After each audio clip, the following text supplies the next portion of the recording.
নিজস্ব টাকায় পদ্মা সেতু করার একটি সিদ্ধান্ত বিশ্ব মোড়লদের কাছে বাংলাদেশ সম্পর্কে ধারণা বদলে দিয়েছে। এখন কথায় কথায় কেউ খবরদারি করতে আসে না বলে মন্তব্য করেছেন প্রধানমন্ত্রী শেখ হাসিনা। বিকেলে মুন্সিগঞ্জের মাওয়ায় পদ্মা সেতু প্রকল্পের সমাপনী উপলক্ষে সুধী সমাবেশে একথা বলেন তিনি। প্রধানমন্ত্রী বলেন, বাংলাদেশ আর ঋণ নির্ভর দেশ নয়।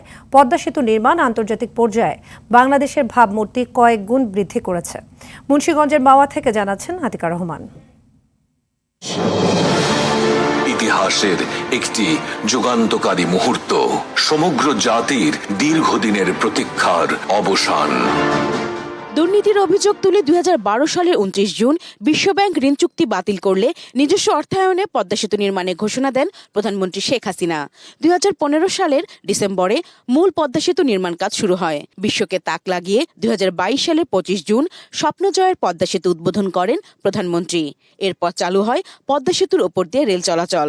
অবশেষে দীর্ঘদিন ধরে চলা পদ্মা বহুমুখী সেতু প্রকল্পের কাজ শেষ হলো। জয় বাংলা।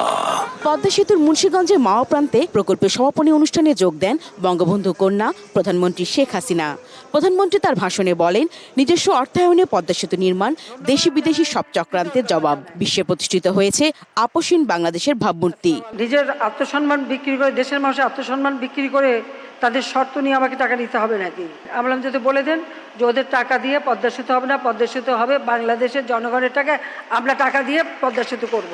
সেই পদ্মা নদীকে দুকুলে বেঁধে দেওয়া আর এই সেতু নির্মাণ করা, এই জটিল কাজের সাথে যারা জড়িত ছিলেন তাদের প্রতি আমি আজকে আমার কৃতজ্ঞতা জানাতে এখানে এসেছি, তাদেরকে আন্তরিক ধন্যবাদ জানাতে আমি এসেছি। প্রধানমন্ত্রী আরো বলেন, ডক্টর ইউনূস ও আমেরিকার মোড়লরা প্রভাবিত হয়ে দুর্নীতির অপবাদ দিয়েছিল, বিশ্বব্যাংক তা প্রমাণ করতে পারেনি। বলো দুর্নীতির ষড়যন্ত্র হয়েছে, আমি বলে আমাকে প্রমাণ দেখান। আমি চ্যালেঞ্জ দিচ্ছি, আমাকে এটা প্রমাণ না দিতে পারলে আমি ছাড়বো না, আর আমি আপনাদের টাকা নেবও না। মামলা করলো ওয়ার্ল্ড ব্যাংক কানাডা ফেডারেল কোর্টে, সেই মামলায় রায় দিয়ে দিল যে এই পদ্মা সেতুর প্রকল্পের টাকায় 1 পয়সাও দুর্নীতি হয় নাই। ওয়ার্ল্ড ব্যাংক যা বলেছে সব ভুয়া, মিথ্যা, বানোয়াট। এটা ফেডারেল কোর্টের রায়। দেশের সম্পদ নিয়ে আপোষ করে না আওয়ামী লীগ। সব ষড়যন্ত্র উপেক্ষা করে স্মার্ট বাংলাদেশ নির্মাণ করা হবে বলেও জানান প্রধানমন্ত্রী। এই সেতু আমাদের গর্বের সেতু, এটা টাকার অঙ্ক দিয়ে বিচার করার নয়। আগে যারা কথায় কথায় আমাদের উপর খবরদারি করত আর ভাবখানা ছিল যে এরা ছাড়া বাংলাদেশ চলতেই পারবে না, সেই মানসিকতাটা বদলে গেছে। এখন বাংলাদেশ শুনলে মানুষ সমীহ করে আন্তর্জাতিকভাবে।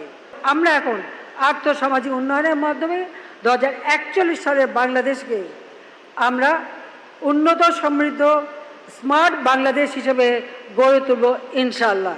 আলোর দুটি ছড়ানো পদ্মা সেতুতে যানবাহন পারাপার 1,27,000 ছাড়িয়েছে। রেলপথেও রাত দিন চলছে ট্রেন। পদ্মা সেতু রেল লিঙ্কের ভাঙা যশোর অংশের কাজ শেষ হবে এ মাসে।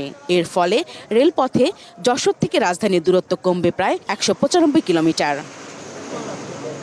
দেশি বিদেশি সব ষড়যন্ত্রকে উপেক্ষা করে পদ্মা সেতু নিজের টাকায় নির্মাণ করে বাংলাদেশ বিশ্বের বুকে সক্ষমতা ও আত্মমর্যাদার পরিচয় দিয়েছে।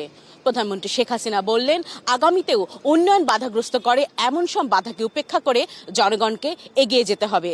বললেন, সবার সম্মিলিত প্রচেষ্টা এবং ঐক্যবদ্ধতাই প্রমাণ করবে আগামীতে স্মার্ট বাংলাদেশ নির্মাণ। আতিকা রহমান, RTV, মাওয়া।